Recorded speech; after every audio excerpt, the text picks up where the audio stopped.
മറ്റൊരു വീഡിയോയിലേക്ക് നിങ്ങൾക്ക് ഏവർക്കും സ്വാഗതം. ഇന്നത്തെ വീഡിയോയിൽ മീറ്റർ ബോർഡ് വരുന്ന പാനൽ ബോർഡ് എങ്ങനെ നമ്മൾ ഇൻസ്റ്റാൾ ചെയ്യാം എന്നുള്ളതാണ്.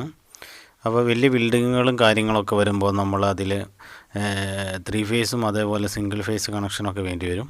ഇങ്ങനെ വരുന്ന സാഹചര്യത്തിൽ നമ്മൾ ഒരു മെയിൻ കേബിൾ വന്നിട്ട് ബസ് ബാർ പാനൽ ബോർഡ് വെച്ചിട്ടാണ് നമ്മൾ ചെയ്യുക. അങ്ങനെയാണ് അത് ഡിസ്ട്രിബ്യൂട്ട് ചെയ്ത് കൊടുക്കുകയാണ്. അല്ലാണ്ട് സെപ്പറേറ്റ് സർവീസ് വയർ വലിക്കുന്ന ഒരു രീതിയിലല്ല ബിൽഡിങ് ചെയ്യുമ്പോൾ നമ്മൾ ചെയ്യുന്നത്. അപ്പോൾ നമ്മൾ ബസ് ബാർ വഴി നമ്മൾ ഇൻകമർ കേബിൾ വഴി കൊണ്ടുവന്നിട്ടാണ് നമ്മൾ ബസ് ബാറിലേക്ക് കണക്ട് ചെയ്യുകയാണ്. അവിടെ നിന്നാണ് നമ്മൾ 3 ഫേസ് അതേപോലെ സിംഗിൾ ഫേസ് ഒക്കെ ആക്കി എടുക്കുന്നത്. അപ്പോൾ താഴ്ഭാഗത്ത് നമ്മൾ ഈ സിംഗിൾ ഫേസും ബസ് ബാറിൻ്റെ മുകളിലേക്ക് നമ്മൾ 3 ഫേസ് ഈ രീതിയിലാണ് നമ്മളിപ്പോൾ അത് ചെയ്തിട്ടുള്ളത്.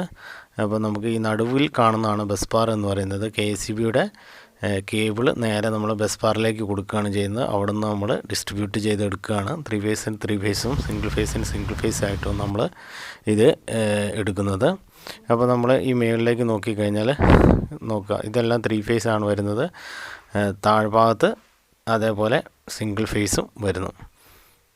ഓരോ ബിൽഡിങ്ങിലേക്കും ഇല്ലെങ്കിൽ ഷോപ്പിലേക്കും നമ്മൾ ഇങ്ങനെ ഒരു രീതിയിലാണ് മീറ്റർ, അതിൻ്റെ താഴെ ഫ്യൂസ്, അതിൻ്റെ മുകളിൽ ഐസൊലേറ്റർ. പണ്ട് മെയിൻ സ്വിച്ചാണ് നമ്മൾ ഉപയോഗിച്ചുകൊണ്ടിരുന്നത്. ഇപ്പോൾ നമ്മൾ ഐസൊലേറ്ററാണ് ഉപയോഗിക്കുന്നത്. സിംഗിൾ ഫേസിന് 2 പോൾ ഐസൊലേറ്ററും 3 ഫേസിന് നമ്മൾ 4 പോൾ ഐസൊലേറ്റർ ഉപയോഗിക്കുന്നു.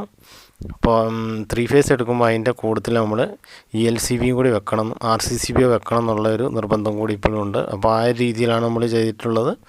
അപ്പം 3 ഫേസിൻ്റെ ഉണ്ടല്ലേ ഐസൊലേറ്റർ വെച്ചിട്ടുണ്ട്. 4 പോൾ ഐസൊലേറ്ററാണുള്ളത്. ഉണ്ടോ, ഓരോ സ്ഥാപനത്തിൻ്റെ ലോഡ് അനുസരിച്ചിട്ടാണ് നമ്മളത്. അതേപോലെ ഇപ്പുറം നോക്കിക്കഴിഞ്ഞാൽ കാണാം നമ്മൾ RCCBയും കൂടി അതിൻ്റെ മുകളിൽ വെച്ചിട്ടുണ്ട്. 2 RCCB വരുന്നുണ്ട്. ലോഡ് നോക്കിയിട്ടും ആണ്. പിന്നെ ഒരെണ്ണം ഔട്ട്ലൈറ്റ് നമ്മൾ നേരെ DGയിലേക്ക് കൊടുത്തിട്ടുണ്ട്. DG എന്നാണ് ഷോപ്പിലേക്ക് പോകുന്നത്. അതിനൊരു ചേഞ്ച് ഓവർ കാര്യങ്ങളും വരുന്നുണ്ട്. പിന്നെ ആ താഴേക്ക് ചേഞ്ച് ഓവർ അവിടെ നിന്ന് താഴെ നിന്ന് DGയിലേക്ക് പോകുന്ന ലൈനും കാണാം.